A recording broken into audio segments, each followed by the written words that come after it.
হয় যোৱা বুধবাৰে গুৱাহাটীত এটা ৰাজনৈতিক দলৰ বাতৰি সংগ্ৰহ কৰিবলৈ যোৱা গণতন্ত্ৰ চতুৰ্থ স্তম্ভ সংবাদকৰ্মী বন্ধুসকলৰ ওপৰত যি অত্যাচাৰ চলোৱা হ'ল প্ৰশাসনে নিজে এই অত্যাচাৰ চলালে তাত প্ৰতিবাদত দেখা গৈছে। আজি গোসাইগাঁও প্ৰেছ ক্লাবত দেখাইছোঁ। গোসাইগাঁও প্ৰেছ ক্লাব আৰু শ্ৰীৰামপুৰ প্ৰেছ ক্লাবৰ যৌথ উদ্যোগত ইয়াত প্ৰতিবাদী কাৰ্যসূচী এটা গ্ৰহণ কৰা হৈছে।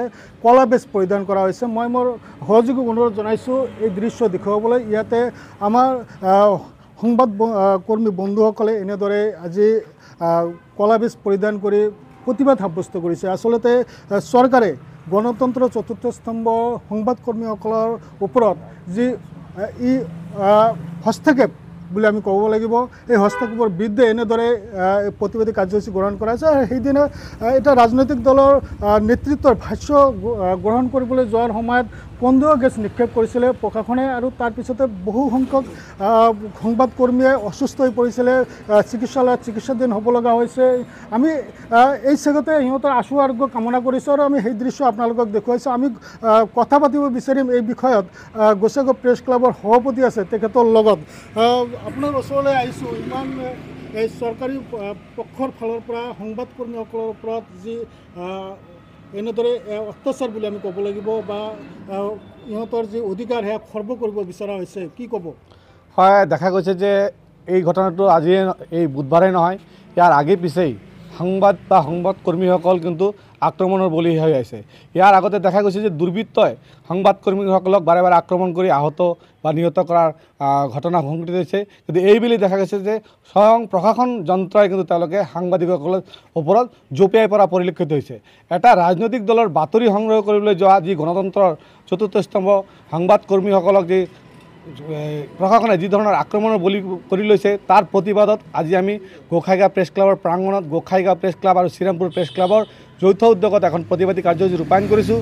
চৰকাৰৰ এই বৰ্বৰ কাণ্ডৰ প্ৰতিবাদত আজি আমি দুয়োটা প্ৰেছ ক্লাবৰ সংবাদকৰ্মীসকলে কলা বেজ পৰিধান কৰি প্ৰতিবাদ সাব্যস্ত কৰিছোঁ। আৰু এইখন মঞ্চৰ পৰা আমি চৰকাৰক এটা কথা ক'ব বিচাৰিছোঁ যে কোনো এখন ৰাজনৈতিক দলৰ লগত আপোনালোকৰ কি আছে কি নাই সেয়া আমাৰ দেখিবলৈ নাই, কিন্তু আমি সংবাদকৰ্মী, আমি নিৰীহ, আমি ৰাইজৰ আগত যি ৰাইজৰ কথা বাৰ্তা আমি সমাজৰ আগত দাঙি ধৰোঁ, এই নিৰীহ সাংবাদকৰ্মীসকলৰ ওপৰত যি আপোনালোকে বৰ্বৰ আক্ৰমণ চলাইছে তাৰ বাবে যিসকল আমাৰ সংবাদকৰ্মীসকল আহত হৈছে এয়া কিন্তু এক অতি দুৰ্ভাগ্যজনক ঘটনা হৈছে।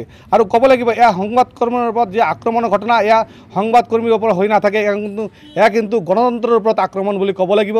এয়া যি দেশৰ গণতন্ত্ৰ ইয়াৰ বাবে কিন্তু এক অশনি সংকেত বহন কৰিছে বুলি আমি ভাবোঁ। গতিকে অনাগত দিনত এনেধৰণৰ যাতে কোনো ধৰণৰ ঘটনা চৰকাৰে কোনো নকৰে বা এনেধৰণৰ ঘটনাৰ পৰা বিৰত থাকে তাৰ বাবে আমি চৰকাৰক সকীয়াই দিছোঁ। চৰকাৰে যদি ইয়াৰ পিছতো যদি এনেধৰণৰ ঘটনা সংঘটিত কৰে তেনেহ'লে অনাগত দিনত আমি ইয়াৰ বিৰুদ্ধে সকলো সংবাদকৰ্মী ঐক্যবদ্ধ হৈ ৰাজপথত ওলাই পৰিবলৈ আমি বাধ্য হ'ম। হয়, ধন্যবাদ থাকিল। হয়, আমাৰ লগত জ্যেষ্ঠ সাংবাদিক এগৰাকী আছে, তেখেতৰ লগতো আমি প্ৰতিক্ৰিয়া ল'বলৈ যত্ন কৰিম। আচলতে আপোনালোকে কি প্ৰতিক্ৰিয়া জনাব এই দুৰ্ঘটনাৰ বিষয়ে? হয়, পৰহি গুৱাহাটীত কংগ্ৰেছে এক প্ৰতিবাদী কাৰ্যসূচী অনুষ্ঠিত কৰিছিল আৰু সেই প্ৰতিবাদী কাৰ্যসূচীত আৰক্ষীয়ে সাংবাদিকক লক্ষ্য কৰি যি কন্দুৱা গেছ প্ৰয়োগ কৰিছিল সেই ঘটনা অতিকৈ নিন্দনীয়। আমি অসম আৰক্ষীক আহ্বান জনাইছোঁ পৰৱৰ্তী যাতে কোনো সাংবাদিকৰ ওপৰত এনেকুৱা অত্যাচাৰ নকৰে, এনেকুৱা দুৰ্ব্যৱহাৰ নকৰে।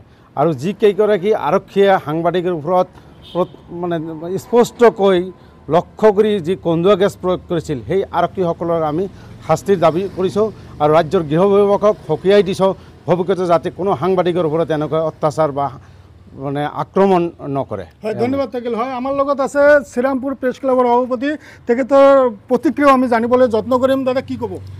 হয়, দেখা গৈছে যে গুৱাহাটীত যি ঘটনা সংঘটিত কৰিলে প্ৰশাসনৰ ফালৰ পৰা বাতৰি সংগ্ৰহ কৰিবলৈ যোৱা সাংবাদিকৰ ওপৰত কন্দুৱা গেছ নিক্ষেপ কৰি তেওঁলোকক যি অত্যাচাৰ চলালে আৰু এই কন্দুৱা গেছ নিক্ষেপ কৰাৰ ফলত কেইবাগৰাকী সাংবাদিক আহত হ'ব লগা হ'ল, চিকিৎসাধীন হ'ব লগা হ'ল।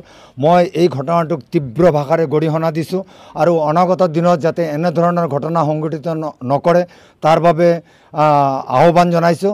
আৰু এই ঘটনাটো এটা ন্যায়িক তদন্ত হ'ব লাগে। যিসকল বিষয়া এই ঘটনাৰ লগত জড়িত তেওঁলোকৰ বিৰুদ্ধে ন্যায়িক তদন্ত কৰি তেওঁলোকৰ বিৰুদ্ধে এটা বিহিত ব্যৱস্থা ল'ব লাগে বুলি মই এই মুহূৰ্তত দাবী জনাইছোঁ। ধন্যবাদ থাকিল। আমাৰ লগত আছে নিউজ লাইভৰ সাংবাদিক, জ্যেষ্ঠ সাংবাদিক দুলাল চন্দ্ৰ ৰায়, কি ক'ব? হয়, বুধবাৰে যি ঘটনা সংঘটিত হৈছিল গুৱাহাটীত, সংবাদকৰ্মীক কন্দুৱা গেছ প্ৰয়োগ কৰা হৈছিল আৰু যাৰ কাৰণে কেইবাগৰাকী জ্যেষ্ঠ সাংবাদিকে আহত হৈ আজি চিকিৎসাধীন হৈ আছে।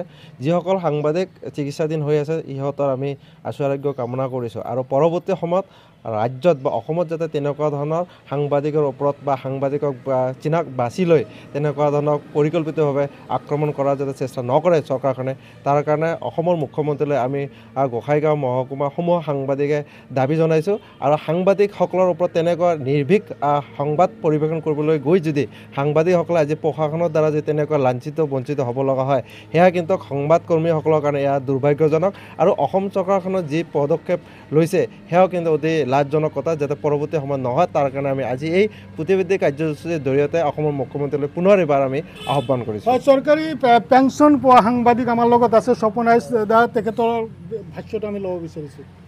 ইয়াৰ যোৱা পৰহি যিটো ঘটনা হৈছে, আমি সাংবাদিক হিচাপে এইটো গৰিহণা জনোৱাৰ লগতে এইটো আক্ৰমণ সাংবাদিকৰ ওপৰত আক্ৰমণ নহয়, মই ভাবোঁ এইটো গণতন্ত্ৰৰ ওপৰত আক্ৰমণ। এনেকুৱা আক্ৰমণ সাংবাদিকক যদি কৰি থকা হয়, সংবাদকৰ্মীৰ মুখ যদি বন্ধ কৰিব বিচৰা হয়, তেনেহ'লে আমি আশংকা কৰিছোঁ যে আমাৰ যিটো দেশৰ গণতন্ত্ৰ বিধ্বস্ত হৈ পৰিব আৰু গণতন্ত্ৰ নাথাকে। গতিকে চৰকাৰক মই আহ্বান জনাইছোঁ যে এনেকুৱা সাংবাদিকক টাৰ্গেট কৰি লৈ নিৰীহ সাংবাদিকৰ ওপৰত যাতে আক্ৰমণ নকৰে। হয়, ধন্যবাদ থাকিল। হয়, আচলতে গণতন্ত্ৰৰ চতুৰ্থ স্তম্ভৰ ওপৰত যি আক্ৰমণ, এই আক্ৰমণ মানি ল'বলগীয়া আক্ৰমণ নহয়। সংবাদকৰ্মীৰ ওপৰত যি আক্ৰমণ, এই আক্ৰমণ কিন্তু মানি ল'বলগীয়া নহয়। ইয়াৰ গোসাইগাঁও মহকুমা যে সংবাদকৰ্মী বন্ধুসকল আছে, ইয়াৰ তীব্ৰ প্ৰতিবাদ জনাইছে। অনাগত দিনত যাতে কোনো ধৰণৰ আৰু সংবাদকৰ্মীসকলৰ ওপৰত প্ৰশাসনৰ কথা নকওঁ, প্ৰশাসনৰ উপৰি আন কোনো যাতে সাহস নকৰে তাৰ কাৰণে ব্যৱস্থা গ্ৰহণ কৰিবলৈ ৰাজ্য চৰকাৰৰ লগত কেন্দ্ৰীয় চৰকাৰক দাবী জনোৱা হৈছে। আপুনি বিচৰা বাতৰি পাব কেৱল নিউজ 18 এপত। নিউজ 18 এপ ডাউনলোড কৰিবলৈ স্কেন কৰক এই QR কোড। গুগল প্লে ষ্টৰতো পাব এই নিউজ 18 এপ।